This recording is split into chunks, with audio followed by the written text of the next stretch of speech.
Hello students, 10th Hindi की इस कक्षा में आज हम सुभद्रा कुमारी चौहान द्वारा रचित झांसी की रानी कविता का अध्ययन करेंगे। इससे पहले कवयित्री के जीवन परिचय पर यदि हम एक दृष्टि डालें तो इनका जन्म प्रयाग जिले के निहालपुर गांव में हुआ था।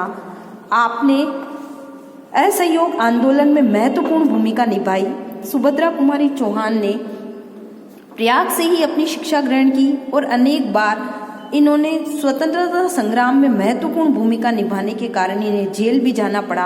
अपने विद्यार्थी काल में ही कविता लेखन करते हुए आप हिंदी साहित्य की राष्ट्रीय भावधारा की प्रमुख कवयित्री भी सिद्ध हुई।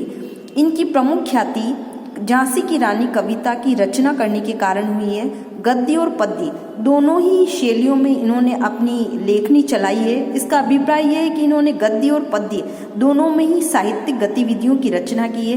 कर्मवीर इनकी कविताओं का प्रमुख संकलन माना जाता है। इसके अतिरिक्त इन्होंने अनेक पारिवारिक कविताएं, वात्सल्य प्रेम से रचित कविताएं, पति प्रेम की भावना से युक्त कविताएं भी इनकी प्रमुख रूप से गिनी जाती है। इनके प्रमुख कहानी संग्रह में बिखरे मोती का नाम प्रमुख रूप से लिया जाता है।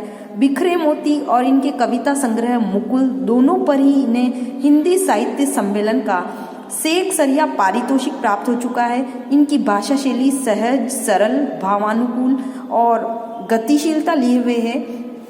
अब हम प्रस्तुत पाठ के विषय में थोड़ी जानकारी प्राप्त कर लें। वैसे तो पाठ के नाम से ही स्पष्ट है कि इस पाठ में भारत के 1857 के स्वतंत्रता संग्राम में भाग लेने वाले प्रमुख क्रांतिकारी वीरों का वर्णन किया गया है, जिसे भारत का प्रथम स्वतंत्रता संग्राम माना जाता है। उस स्वतंत्रता संग्राम में झांसी की रानी लक्ष्मीबाई ने अपने अद्भुत शौर्य और साहस का परिचय देते हुए किस प्रकार उस समय निराश राजाओं और महाराजाओं के मन में एक आशावादी भावना का संचार किया, उसका बड़ा ही सुंदर वर्णन सुभद्रा कुमारी चौहान ने अपनी इस कविता के माध्यम से किया है।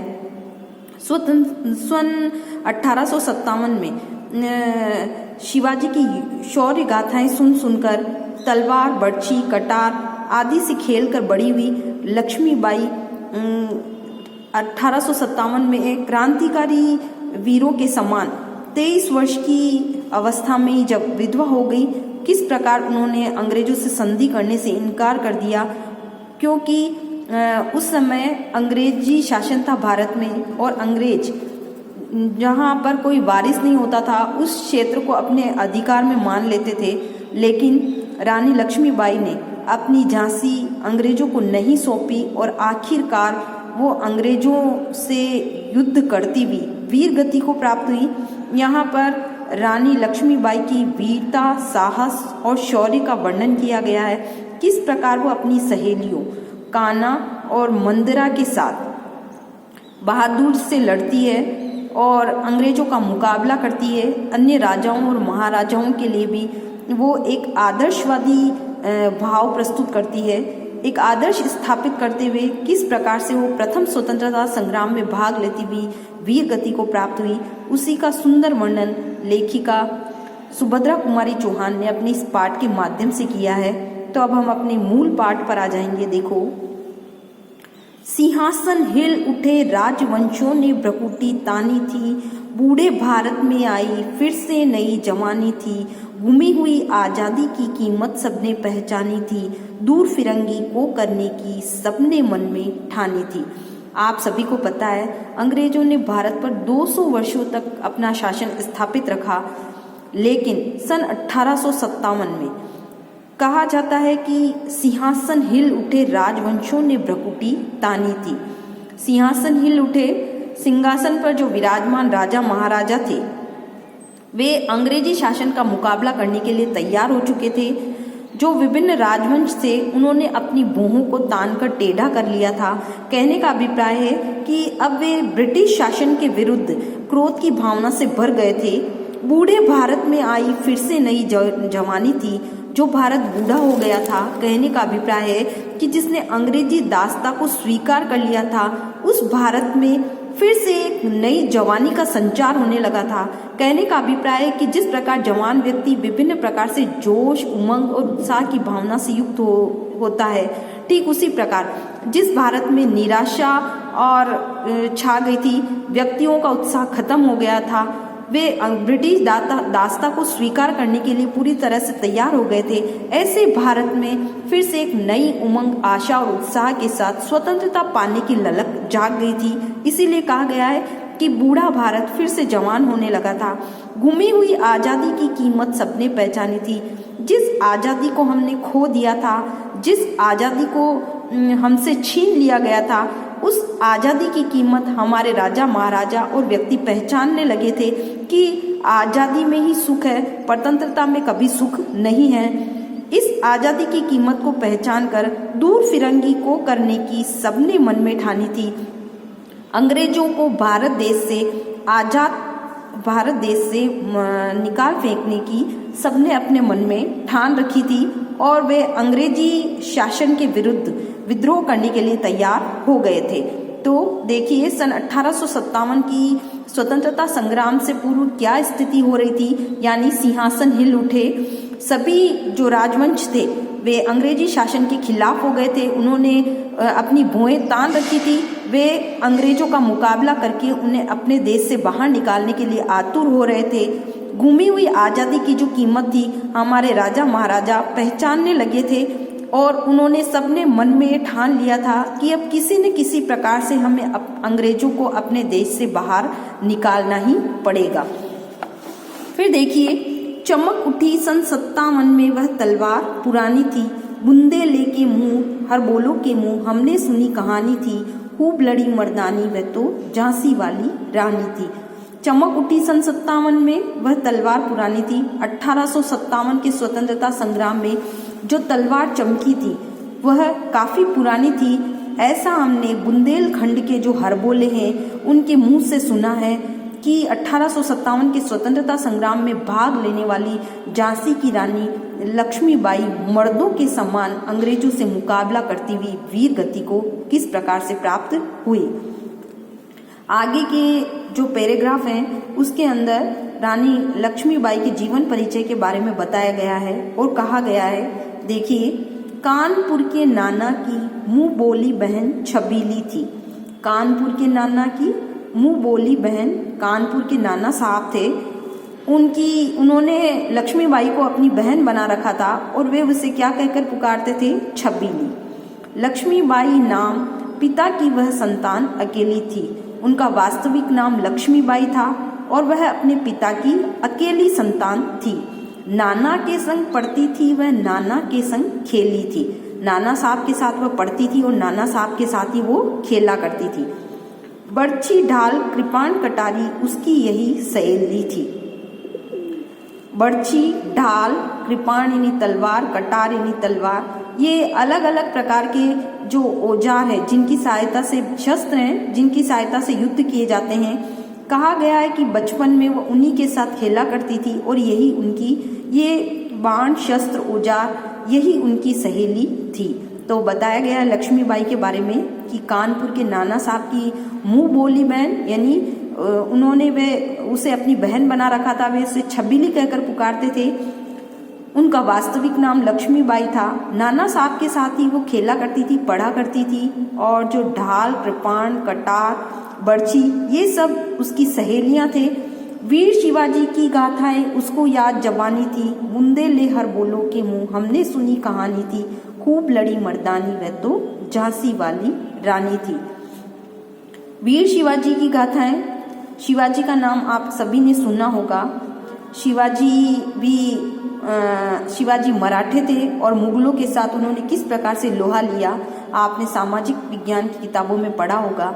उन्होंने मुगलों के साथ जो लोहा लिया, उन्होंने जिस प्रकार से मराठों का सम्मान बरकरार रखा, उनकी गाथाएं भी लक्ष्मीबाई ने सुन रखी थी और उनकी वीर गाथाएं उन्हें मुंह पर याद थी।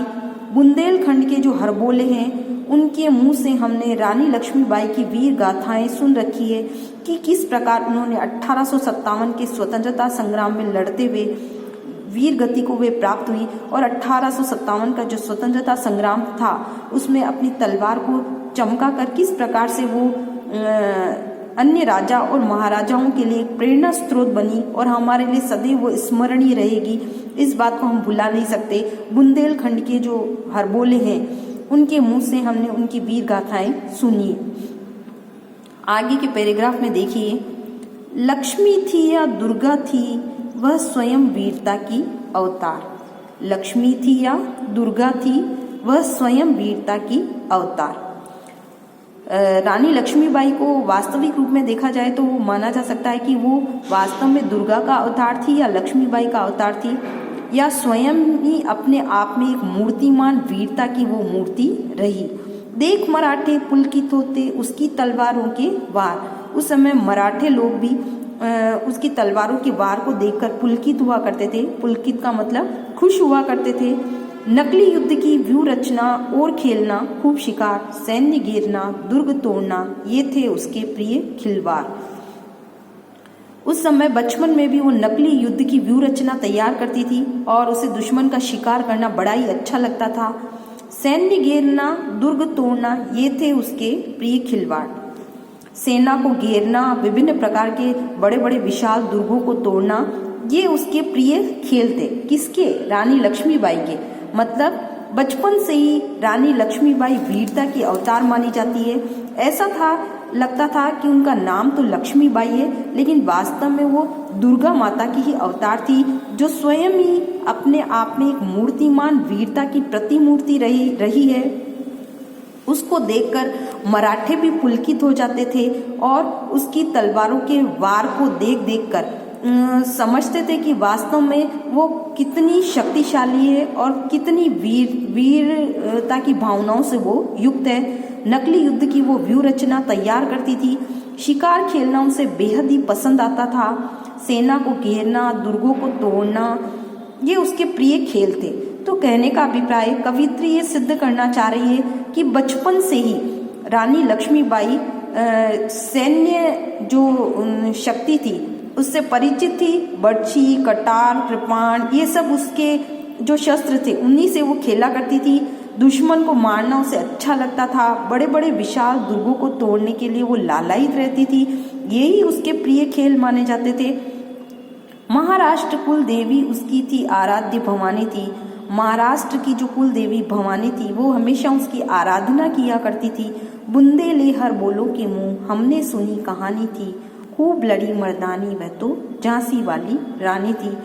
महाराष्ट्र की जो कुल देवी है भवानी मानी जाती है, वो उनकी आराधना किया करती थी। कौन? रानी लक्ष्मीबाई।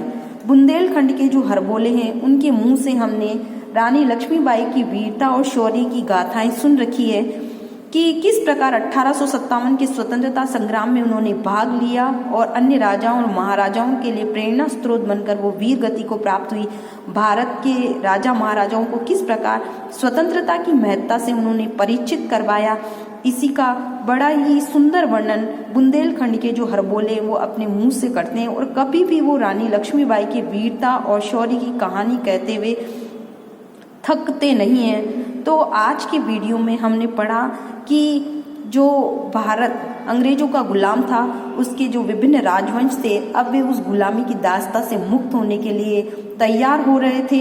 1857 में स्वतंत्रता के लिए तलवारें चमकने लगी थी और इसी स्वतंत्रता संग्राम में भाग लेने वाली एक प्रमुख स्वतंत्रता सेनानी रानी लक्ष्मीबाई भी थी, जिसके वीरता और शौर्य की कहानियाँ बुंदेलखंड के जो हरबोले हैं उनके मुंह से हम सुनते आए हैं। कानपुर के नाना साहब की मुंह बोली बहन वो थी जिसका नाम उन्होंने छबीली रखा हुआ था।